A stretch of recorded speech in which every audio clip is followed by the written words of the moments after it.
The biggest single step that any citizen in a county in East Tennessee can do is to have their pets spayed or neutered, because that's where the problem starts. All that stuff. A Knoxville veterinarian calls animal euthanasia a community problem in the wake of a controversy about that practice at a Campbell County animal shelter.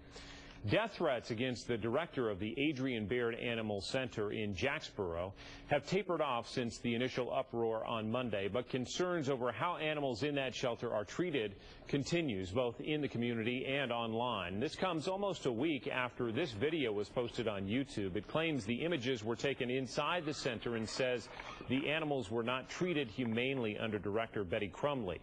She's also accused of telling technicians to just use 1/3 of the recommended dose of drugs to put animals to sleep. Now, it's not clear who exactly made that video and posted it online, but it does show copies of the death records. 10 News did obtain them from the Campbell County Mayor's office. One key issue they raise is whether the center has been using enough of a drug called Fatal Plus to put dogs and cats to sleep. Records show in 2012, every euthanized animal was given 1 cc of the drug for every 10 pounds of weight, and all euthanasions were done with the IP method. That's an injection into the stomach.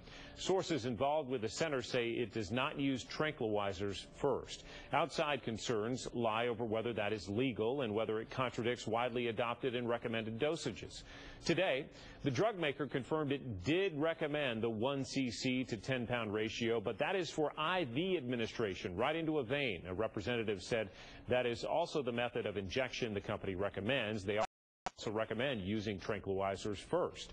The drug company suggests the IP injections should only be used on animals like puppies or kittens whose veins are hard to find. The recommended dosage for those injections is 3 cc's for every 10 pounds. In most cases, state law doesn't require techs to use tranquilizers. The state also doesn't regulate dosages of euthanasia drugs. Our efforts to reach the Campbell County shelter manager today went unanswered, as did our attempts to contact the mayor's office. Several other East Tennessee animal centers also practice euthanasia. They say the primary use of the IV method with the same dose the drug maker recommends, and the veterinarian also told 10 News investigative reporter Hillary Lake spaying and neutering is the only way to keep euthanasia numbers down. Come here, Pumpkin. Come here. Look at this. Oh, you smell something good. It's a first taste of real food for this tiny kitten. Dr. Lisa Chassy believes she'll end up in a home. Other felines won't be so lucky.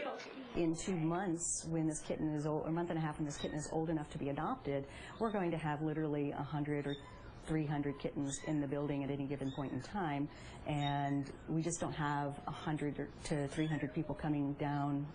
That means staff at Young Williams Animal Center in Knoxville might face some tough choices.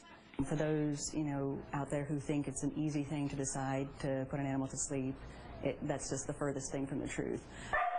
Young Williams took in more than 14,000 dogs and cats in 2012. Dr. Chassy says 50% of those were adopted, rescued, or transferred to other centers out of state for adoption into loving homes. The other half were euthanized. We use an injection of sodium pentobarbital, which is a anesthetic that causes death, and then we also do use a sedative based on certain factors with the animals. It's typically given through an IV injection, which goes immediately into the bloodstream.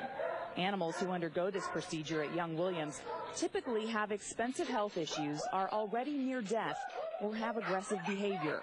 Dogs and cats that are wandering in the community can bite children. They can cause car accidents. The center has a $2 million budget made up of local government funds and private donations.